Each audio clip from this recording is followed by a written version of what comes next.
Hello friends, in the series which we are doing on history of India from 1700 to 1950, today we will talk about the drain of wealth. Drain of wealth was an important concern during that particular period when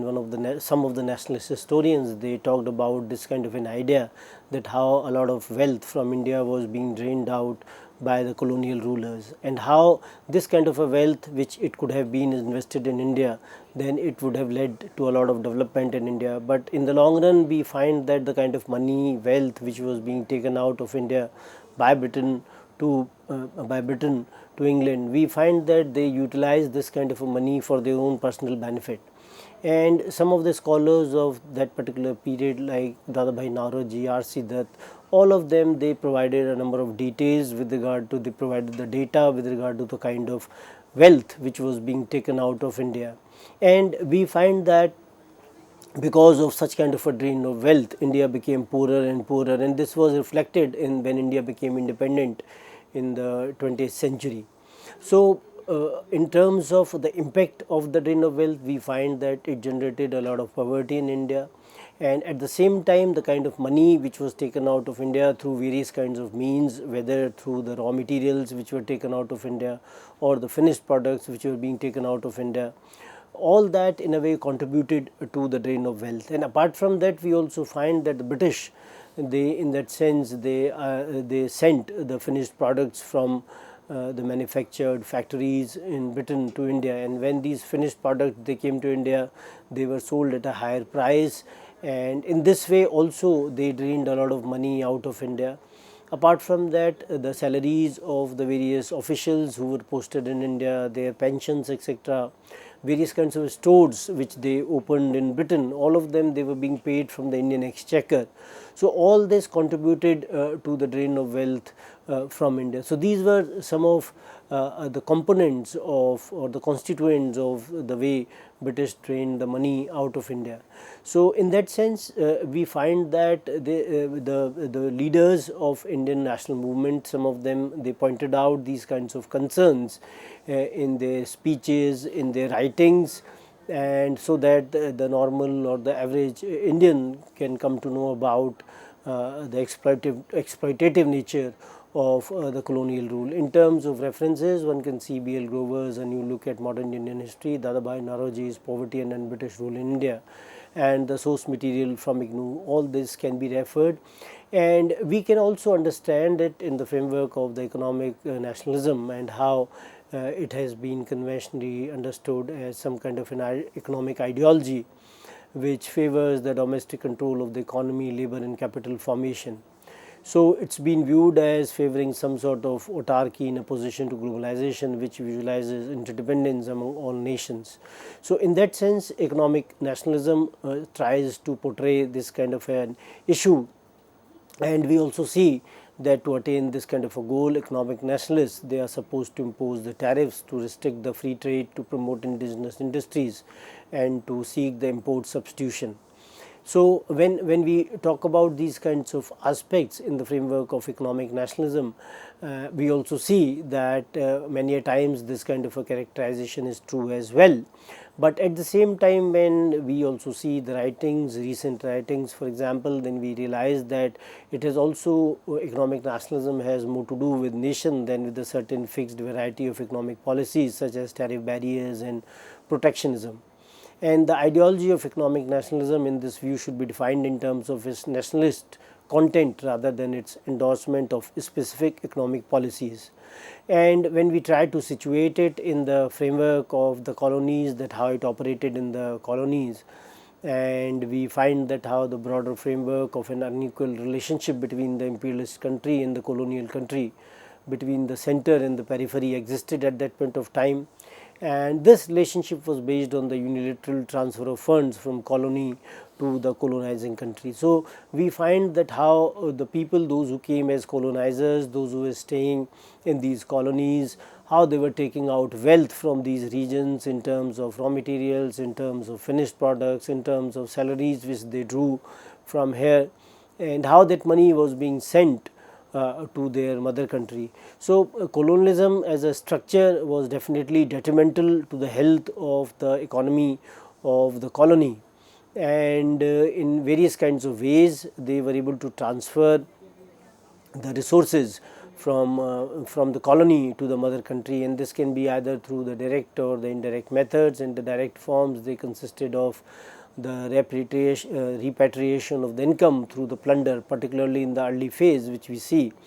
the salaries as well as the interest on the investment. And we find that over a period of time, British, through various means, whether it was through sending the finished products from India to Britain, that kind of a phase is known as the mercantile capitalism, and then through the industrial capitalism, where raw materials, they were being exported from India to Britain, and through the finance capital, the way they invested money in India. For example, they invested money in the construction of the railways, and for that capital which was being invested in India for the construction of the railways, they were charging a higher rate of interest, the kind of rate of interest which the investors were not able to secure in Britain. That kind of an amount was being given out of the Indian exchequer to these financiers. So in that way, we find that Indians were losing from all manners or all types in which the British, they were trying to exploit the Indian economy to the extent that India became poorer and poorer. And in the framework of the indirect forms, one can see that how the most important being was the unfavorable terms of the trade for the colony, under which colony is encouraged to produce primary and low priced goods. And we find that the colonies, they were producing only cheap goods comparatively, or rather they were engaged in producing the primary products. And on the other hand, we find that the products which were coming from Britain, they were being priced comparatively lower in India, for the reason that those products were machine made, and Indian products, they were made by hand, so they became comparatively costlier. We also see that raw material, when it was being exported to Britain, so it became scarce in India, and the people, those who were purchasing these raw materials, they were purchasing it at a higher price, and when their labor was invested along with that particular higher or the costlier raw material, then their products became costlier. So in the long run, they became non-competitive in the context of the British products.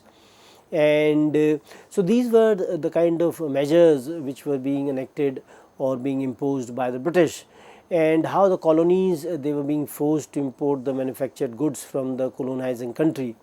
And in this context of the unequal economic relationship, that the ideas of economic nationalism developed in the colonial countries. And we find that how the Indian nationalists, in that sense, they realized that how India was becoming poorer from this point of view, and they tended to talk about it through their speeches and writings from 1870s onwards. And this kind of a cognition of the negative economic consequence of the colonial rule in India can be traced back to early years of 1830s in the writings of Raja Ram Mohan Roy, and how he in a way complained against the tribute which was paid to Britain, and showed his concern for the plight of self-cultivating peasants. So we realize that how Indian writings, they in a way tried to communicate that the kind of policies which were being followed by the British, they were detrimental to the Indian economic interests. And apart from Raja Ram Mohan Roy, we find that there were others like Bhaskar Pandurang Tarkadhar and Govind Vitthal Kunte and Ramakrishna Vishwanath. All of them, they in a way criticized the colonial rule for the economically exploiting India,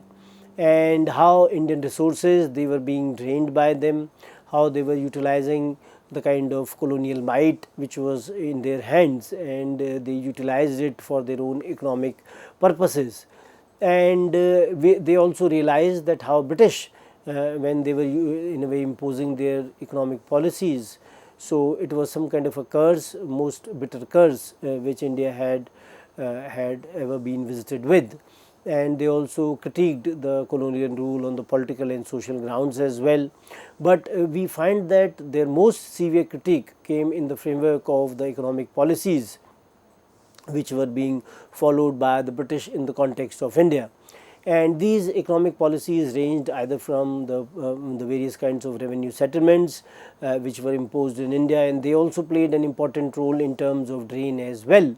When we find that how the revenue which was being generated through the land revenue settlements, it was being utilized to purchase goods from India, and those goods, they were being exported out of India. So British, they were not getting anything in India, they were not getting the bullion now which they were getting earlier. So this land revenue, the assignment of land revenue which was given to them, the Bengal, Bihar and Orissa, they got the Diwani rights in 1765, and thereafter we find that they did not need any kind of a bullion to bring to India, and they were needing these kinds of collections of land revenue thereafter for making all these kinds of investments. And how this money was not being paid to India in any way, because the kind of investment which they made through the land revenue, that money was being sent to Britain through the products which they purchased from India. And we find that how the scholars, those who were trying to study this kind of a colonial approach, they realized that the British had these kind of nefarious designs, and how they wanted to in a way get rich at a quicker pace by exploiting these colonies. And Bhaskar Tarkadar declared that he wanted to show how the rigorous present policy of Britain has been in operation in regard to draining India of its wealth and reducing it to poverty. And he also argued that the destruction of the indigenous industry in Maharashtra as in India as a whole resulted in poverty and misery of artisans. So that we also see in the framework of deindustrialization, that how Indian industries, they got deindustrialized because of the policies of the British. And when the people, those who were now not producing these kinds of goods, they had to go to agriculture. So the pressure on the agriculture also increased because of deindustrialization. So we realized that such kind of a drain which was being done by the British at that point of time reflected in the later times, when we find that India became poorer, and at the same time various kinds of famines which we see during this time, it was also the consequence of the Indian poverty. And it was also because of the fact that British, they were more engaged in terms of seeking more and more money for themselves, either through the land revenue which they were seeking. And at the same time we also realized that they did not enact any kind of measures in terms of improvement of the agriculture. So many times various kinds of famines, they were not as a result of poor agricultural practices, rather they were as a result of the kind of policies which were being imposed on India by the British. And apart from that, we also see that how a lot of money was being drained out of India between the Battle of Balassi from 1757 onwards till 1815, and how it amounted to about 1000 million pounds. And we also see that how British, they were being criticized for the no tariff policy of the colonial government, whereby the British goods, they were forced upon India without paying any duty. And when British goods came to India and they were being sold without any kind of a duty, definitely they would be inexpensive, they would be cheaper, and they would be purchased by the Indians. And at the same time we also see that even if some kind of a duty was levied, then that duty was very less. And when Indian products, they were going out of India, when they were being sold in Britain, then they were imposed higher duties, so that they become costlier in Britain. So they were in a way discouraging the Indian products in Britain, and many times we find that fines etc., they were being imposed when ordinary British, they were using the Indian products. So such kind of measures which were being taken by the British in terms of the Indian products, they proved in a way detrimental to the exports of India. And we also see that it in a way resulted in limiting the possibility of the growth of the modern industry in India, besides destroying the indigenous handicraft industry. So British, they did not invest any kind of money in India, they were not ready to invest money for the development of the indigenous industries. Rather they devised such kind of policies that the indigenous industries of India, they are being destroyed. And this we could see in the framework of the deindustrialization as well, and we find that how Mahajan has criticized the imperialist policies of waging wars and charging them on Indian treasury.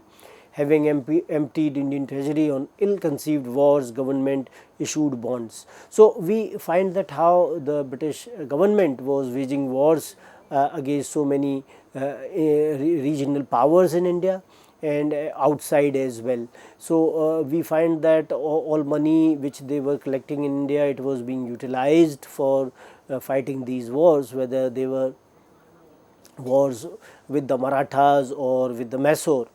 And apart from that, we also find that they fought wars with Afghanistan, Burma, and other regions as well. And in that context, we find that all these the kind of investments or the kind of expenditure which was made on these wars, they were charged on the Indian treasury.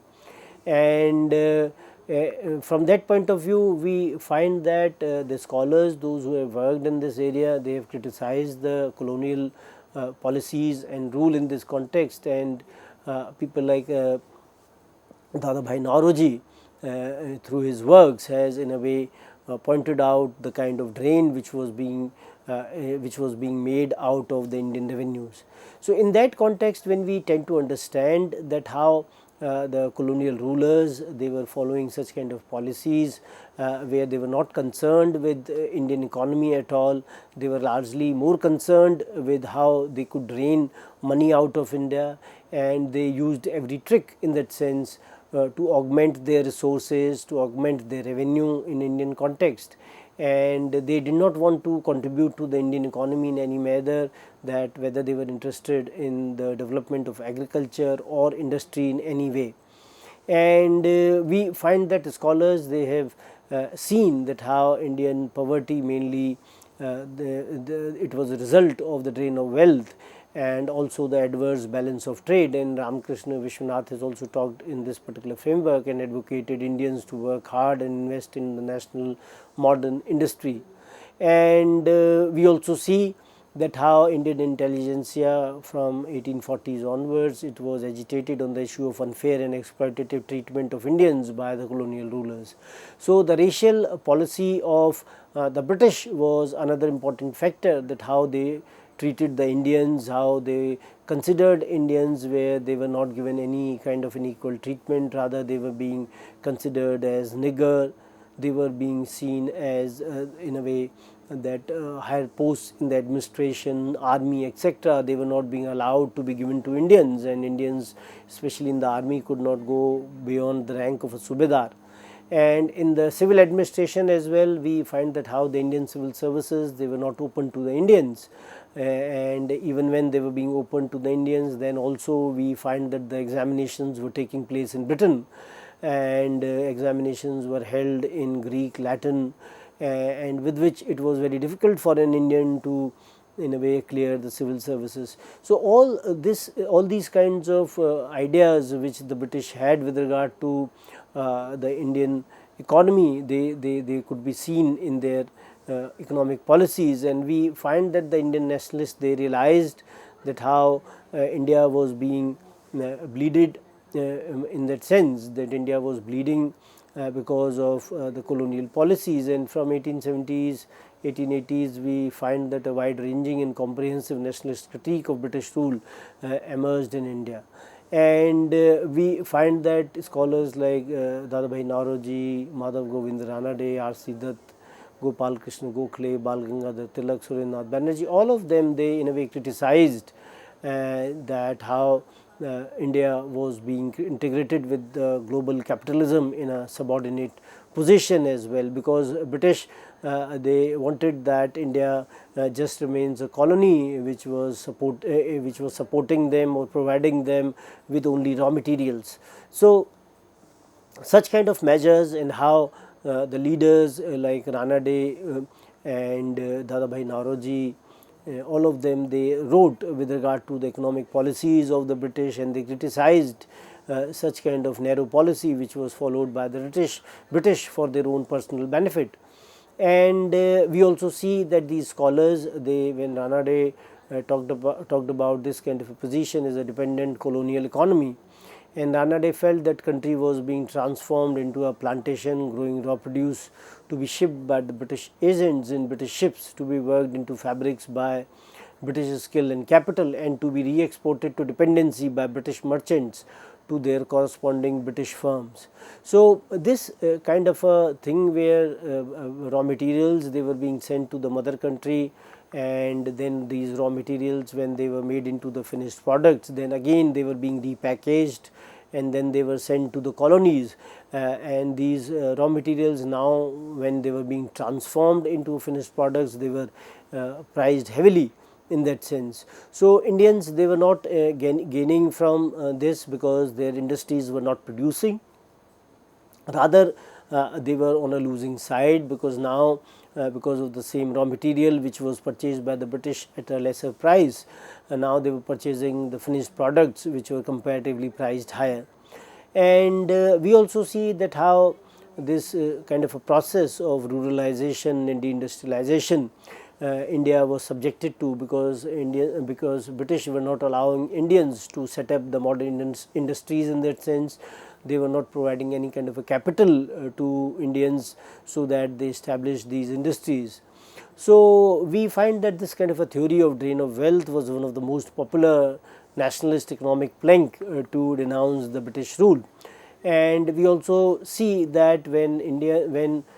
Indians, especially economic theorists or thinkers, when they talked about this kind of a drain of wealth, then how the other ordinary Indians came to know about the kind of designs in which British indulged in to impoverish the Indian economy. So, we will talk further about these ideas of drain of wealth in our next lecture. Thank you very much.